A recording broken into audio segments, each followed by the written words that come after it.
The frustration that Jimmy displayed. Cornpop. I'm not going to read the rest of it. Without me, that's Behold, pale horse. I'd pay $5 to see Jimmy Dore body slam a disagreeable guest. Just saying. LOL. What the fuck? Back to Jimmy. Hey, look at this. The Jewish newspaper, Haaretz, says that it turns out Benjamin Netanyahu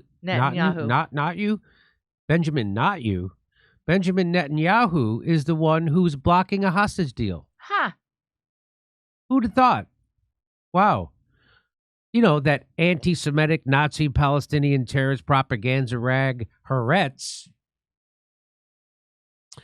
Wednesday night, Channel 12 News, Yaron Avarim presented Channel 12 News's, is that how you say that? This Yaron Avarim presented a comprehensive report detailing all of the hostage negotiation deals that have been proposed since November, when the last and only successful exchange took place. Presented as a detailed timeline of the last 11 months, the investigation includes never-before-seen documents and previously unheard conversations which highlight Netanyahu's relentless attempts to torpedo the deal. That's what the segment was titled, Torpedo the Deal. The report began with footage of the 81 Israelis and 24 foreign passport holders who were released from captivity over a 6-day deal that began on November 25th in 2023. The image of Red Cross vans and family reunions in the hospital of 9-year-old Ohad Munder playing with his beloved Rubik's Cube and 4-year-old Abigail Edan enjoying a popsicle transport the viewer back to that one euphoric week when Israelis were glued to their televisions every night and all hope was not lost. The report picked up with Hamas breaking the deal, when instead of returning the agreed-upon next group of hostages, the terrorist group offers the bodies of 7 dead hostages, along with 2 men and 1 woman who are alive. According to a high-ranking official involved in the negotiations, Hamas informed Israel that the women who were meant to be freed have died. But we knew for absolute certainty they were alive, the source said. Hamas was testing us, and we knew if we played into their hands, they would kill the female hostages. Hamas also told Israel that 3 of the civilian hostages, Mia Shem, Rami Leshem Gonam, and Carmel Gat, are being identified as soldiers, thereby rendering them ineligible for return. Around the same time, National Security Minister Ben-Gvir and Finance Minister Bezalel Smotrich began speaking out publicly against another ceasefire deal. Over the next 9 months, Avram reported, Israel's negotiation team was sent on what is ultimately a futile mission to secure another deal that would bring home more hostages. Along the way, the investigation demonstrates Netanyahu did everything in his power to make sure that they are not successful, meaning the hostage negotiations. He repeatedly prevented them from traveling to ceasefire talks or greatly limited their negotiation powers when they are allowed to go. He walked back several promises he made, including an agreement to end the war, and invents new non-starters that were previously never mentioned. He changed his mind, he denied, and he shifted blame to anyone he possibly can. And throughout all of this, he has ministers like Smotrich and Ben-Gvir threatened to leave his government if a deal moved forward. This is coming from Israeli news sources. This isn't coming from Al Jazeera or Code Pink. This is coming from Israeli news sources, which brings us to September 1st, when Israel was racked by the news that 6 hostages have been executed by Hamas, their bodies rescued by IDF soldiers. 3 of the murdered hostages, it was revealed, were set to be released in the latest deal. This is where Channel 12's investigation concluded, with images of the list of hostages meant to be returned should another deal ever come to fruition. On the list are Kafir and Ariel Bibas, the red-headed children whose whereabouts remain unknown.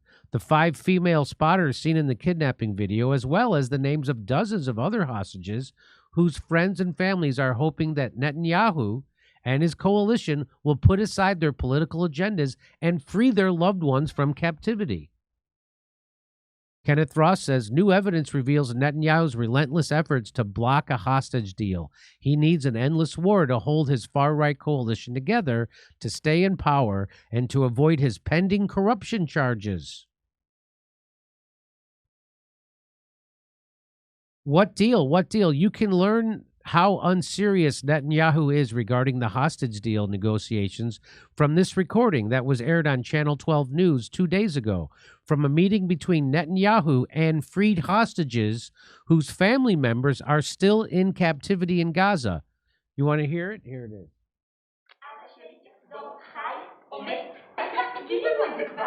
So they obviously have disguised the voices of the freed hostages, and they're saying, my father will return alive or dead. Tell us already. And you could be our savior. And the one who was written in the history books as someone who brought a country to a good place, or the one who destroyed it. And at that moment, this country is in ruins. And what you say, I suggest you sign the deal that will bring the people home. What deal? He says. What deal? There is a deal. You are the prime minister. You are responsible for the abductees. Hang on.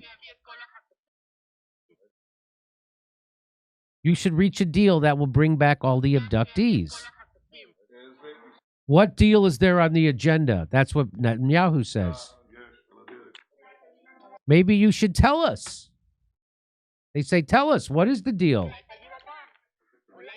Maybe you should be honest and tell us the truth for once. They're saying that to Netanyahu. These are former hostages saying that, tell us the truth for once. They're saying that to Netanyahu. 20 abductees went in alive, and you brought 20 back dead. That's what they're saying to Netanyahu. They were 20 abductees, 20 of them who were alive and are already dead. So there you go. This is from the Wall Street Journal. U.S. officials concede that Gaza's ceasefire out of reach for Biden. So there isn't going to be an end. There isn't going to be a ceasefire. There isn't going to be a deal for the hostages. They're admitting it now. So I guess we already knew this. You know, Netanyahu needs this war. And he's not going to stop. Okay, over to Steph. All right. Are we going to bring on a guest right now? Okay, we're going to bring our guest on right now. We'll be right back. Okay. Hey, look at what this is. It's called Positive. Let's be real. Dogs have a sixth sense for finding the one thing in your house that they absolutely shouldn't eat. It happened today.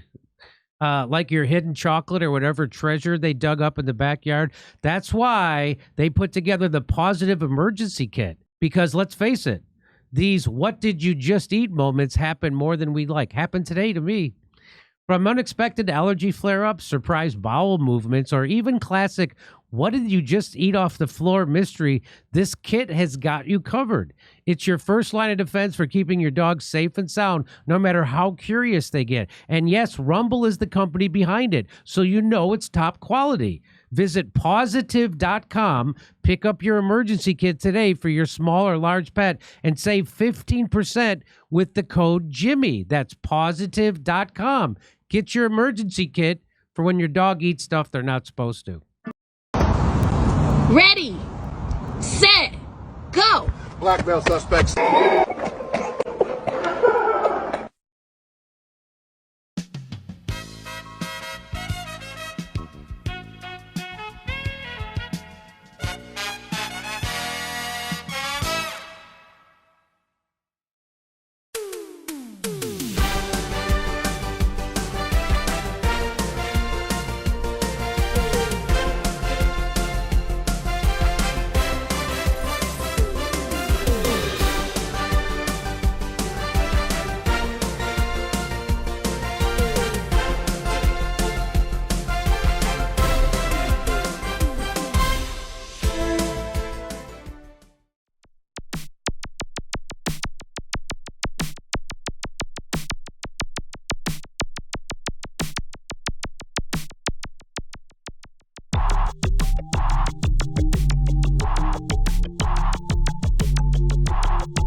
Hey, thanks for checking out our YouTube channel. Subscribe by clicking on that button down there for more AM Joy and the rest of MSNBC. And click on any of the videos right here to watch the latest interviews and highlights. And you can get more videos from MSNBC for free every day with our newsletter. Just visit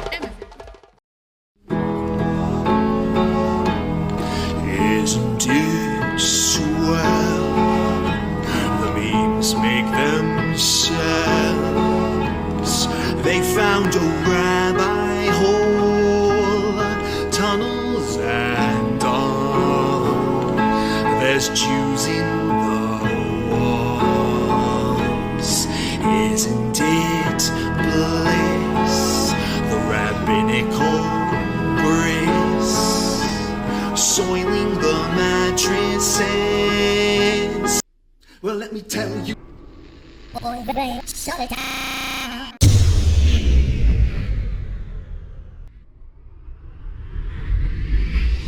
If I were Rabbi Shmuley and diddle diddle diddle digga digga diddle diddle dum, all day long I'd diddle little bums. If I were a Shmuley man, I'd peddle all my dildos, dreidel dildos, selling dildos with my daughter and her mum. If I were a Jewish Shmuley man, I'd be digging with a dildo in my bum. I'd wear a grotesque nose and go grab some goyim right on the nipple with a pinch. A Shabbos lap dance brace for the youngest mensch. At this time, more than any other time, you know, revolution is necessary. It is necessary. Not only based on what has happened with the MOVE organization, you know, the babies that have been murdered, you know, MOVE adults that have been murdered, bombs being dropped on us, but past that to what is happening with all black people, so-called minority people, you know, money poor people. You know, this government, as has been said earlier, has waged war on us. But you know, something about us, particularly here in America, we don't really understand that. You know, we don't really know what war is. You know, for black people, for poor people, that people see as good, that they wasn't forced to do, that they didn't do to try to keep black people appeased, you know, and calm down so that black people wouldn't riot. A prison situation is a crystallized example of that. You can make phone calls in prison. They have movies in prison. But they don't have those things because they just want to be nice to prisoners. They have those things because they know damn well if they don't have, you know, people being able to contact their family, if they don't have, you know, facilities for people to sit there and watch movies, people are going to be frustrated, upset, and they're going to direct that frustration at them prison administrators. And they're going to have riots on their hands. You know, they're going to have people in them prisons turning them prisons out. That's why they have movies. That's why they have access to phones the way they do. And a stop to it when we don't like it, or encouraging it when it's something that's in our interest. You know, we have to call the shots. The people have to take the reins of this system and start dictating, you know, what we need, what needs to be done. And, you know, taking the initiative to do it ourselves. We can't rely on this system. I mean, you know, don't people see what's happening? Every single confrontation that MOVE people have been involved in, every single issue, you know, oppression, economic issues, every single issue facing our people, you know, is something that can be dealt with very, very simply. All people got to do is make their wishes known. All people have to do is stand up and say, listen, we're not accepting that. Unity is the key. Unity is the key to revolution. Revolution ain't nothing to be afraid of. It ain't nothing to shy away from. Revolution, contrary to what officials, you know, this system and those backing the officials running the system, you know, want people to believe that revolution means violence, you know, means blood in the street. I'm saying it can get to that point, but it don't have to be violent. You know, when people come together and take a strong stand on an issue, this government don't have no choice but to listen. Where you think they get their authority from? They don't have no power, but they do have authority to do certain things. Where you think they get it from? They get it from us, from the people. You know, they get it from us accepting the things that they do to be done to stop it. Then you have some people who want to then turn around and say, yeah, well, you know, it's the best we have, and want to make excuses. The time for excuses is over. It's over. You know, every man, woman, and child has to be involved in this revolution. Not only has to be, but is, whether you want to be or not.